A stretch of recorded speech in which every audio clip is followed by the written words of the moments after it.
أعوذ بالله السميع العليم من الشيطان الرجيم بسم الله الرحمن الرحيم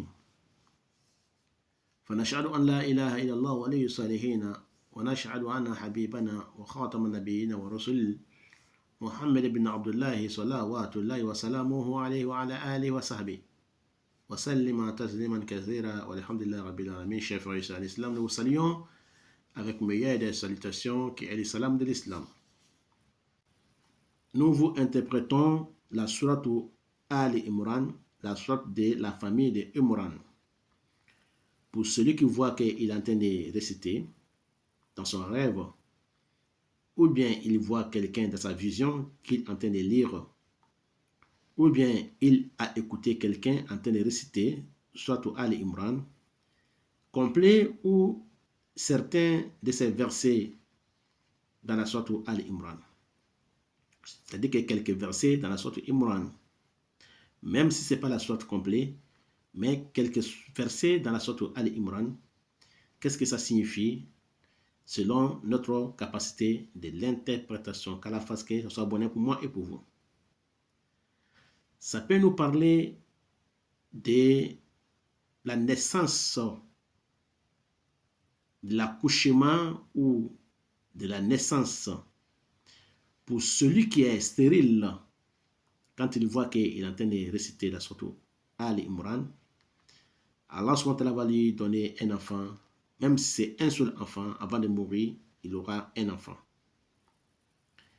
Si la femme a difficulté d'accoucher, qu'elle voit qu'elle est en train de réciter sourate Ali Imran, ou bien quelques versets de sourate Ali Imran, Allah va lui faciliter l'accouchement.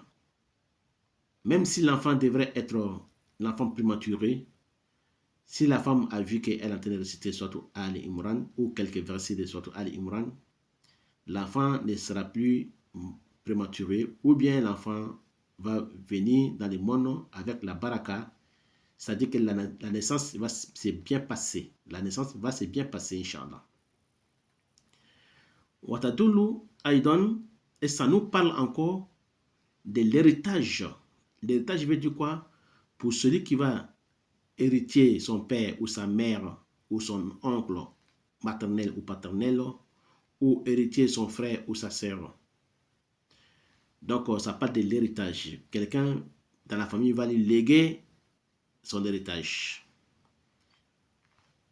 Ça parle aussi de la réussite dans un concours, dans un examen. Ça parle aussi des victoires pour celui qui est en face de ses ennemis. Et ça parle de victoires dans toutes choses qu'il va entamer dans ses projets. Ça parle aussi de l'ouverture de subsistance pour la personne qui cherche la subsistance, qui cherche son gagne-pain. Ça parle de l'ouverture pour cette personne-là. Allah va lui faciliter tout ce qu'il cherche comme subsistance ou bien gagne-pain. Et ça nous parle aussi des victoires sur ses ennemis, quel que soit son ennemi, en face de lui, ou bien caché, ou bien visible, il sera victorieux contre son ennemi. Ça parle aussi de la protection de Allah pour cette personne-là contre toute catastrophe ou bien tout méfait. Et Allah va lui protéger contre tous les charlatans, contre tous les magiciens et les mauvais œils.